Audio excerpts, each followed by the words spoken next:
प्रिय विद्यार्थियों, हिंदी साहित्य बीए तृतीय वर्ष की कक्षा में आपका अपने से स्वागत है। हम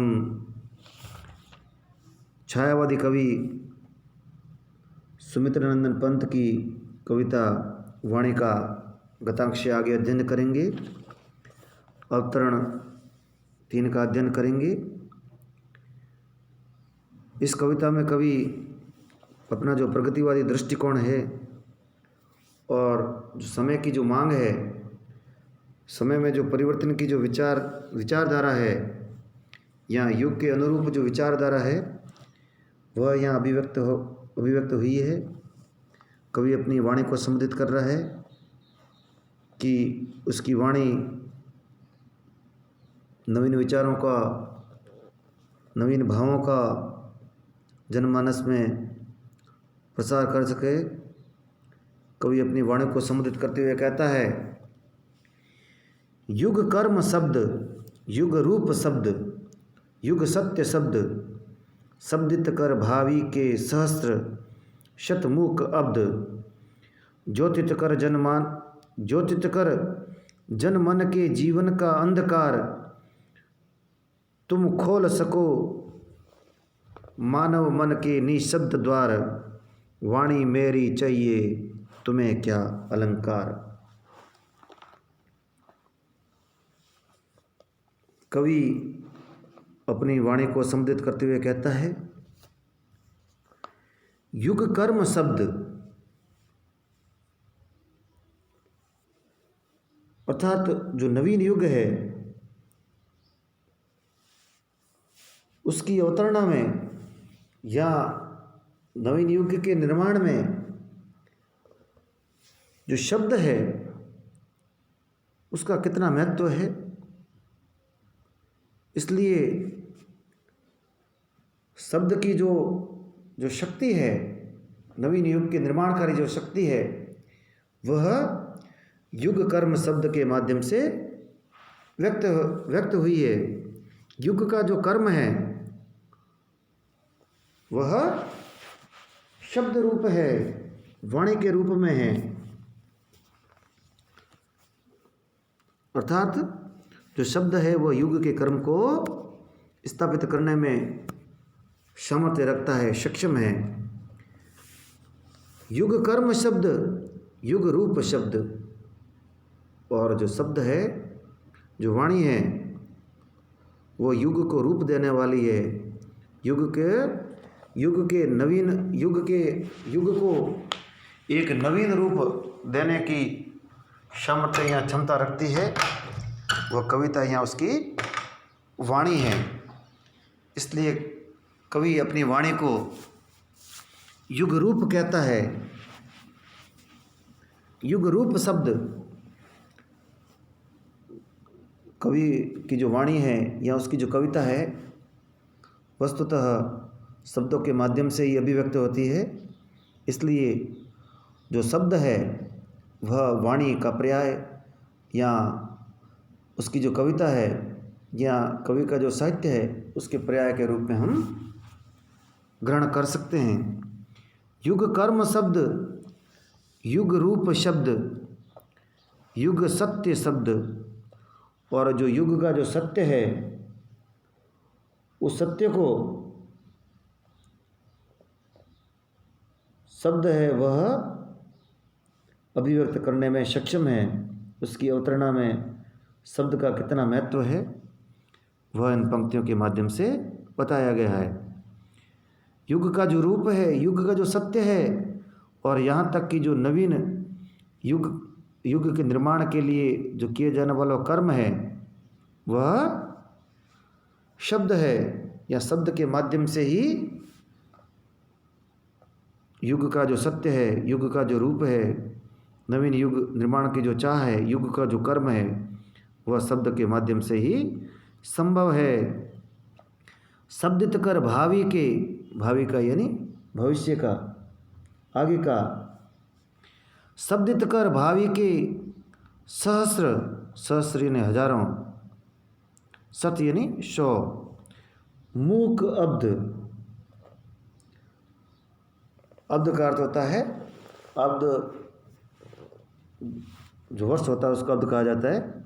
जैसे शताब्दी, शताब्द, ये शब्द अब्द से बने हैं। तो अब्द का अर्थ होता है वर्ष। शब्दित कर भावी के सहस्र शत मूक अब्द, आने वाला जो समय है, जो भविष्य है, उसके निर्माण के लिए जो अव्यक्त शब्द है, उसके लिए शब्द आया है शब्दित कर भावी के सहस्र शत मूक अब्द। वह कैसा है? मूक है। भविष्य को निर्माण करने वाले जो अव्यक्त शब्द है उनको मूक कहा गया है। ज्योतित कर जन मन के जीवन का अंधकार, कवि कहता है कि जनमानस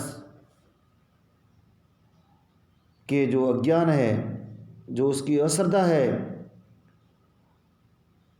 आदि जो अंधकार है, उसको हटाकर उस स्थान पर प्रकाश या ज्ञान का प्रसार हो। ये सब वह कवि वाणी के माध्यम से करना चाहता है।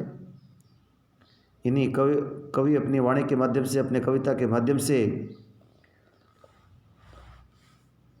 लोगों के अज्ञान और जो अश्रद्धा है उसको अंधकार हटाकर उसको ज्योतित करना चाहता है, उसको उज्ज्वलित करना चाहता है, उनमें ज्ञान का प्रकाश फैलाना चाहता है। तुम खोल सको मानव मन के निशब्द द्वार, मानव मन के निशब्द द्वार का अर्थ है कि मानव का जो मन है उसमें प्रवेश पाने के लिए जो शब्दों की जो क्षमता है वही मानव मन के द्वार में प्रवेश का सामर्थ्य रखती है। तुम खोल सको मानव मन के निशब्द द्वार, वाणी मेरी चाहिए तुम्हें क्या अलंकार। कवि कहता है कि जनमानस के जो द्वार है उसमें मेरी वाणी प्रविष्ट हो जाए। जो मैं अपने विचार, जो मैं अपने भाव, जो मैं संदेश अपने के वाणी के माध्यम से जनमानस के द्वार तक पहुंचाना चाहता हूं, और वह यदि मेरी वाणी, मेरे शब्द इस प्रकार का यदि सामर्थ्य रखते हैं, मेरी वाणी यदि जनता के मन का द्वार खोल सकेगी, जनमानस को नवीन विचारों का स्वागत करने के लिए उनको उद्यत कर सकेगी, उनको तैयार कर सकेगी, तो कवि कहता है वाणी मेरी चाहिए तुम्हें क्या अलंकार। यदि मेरी वाणी लोगों के जो जनमानस है उसमें प्रगतिशील विचार है, जो नवीन जो विचार है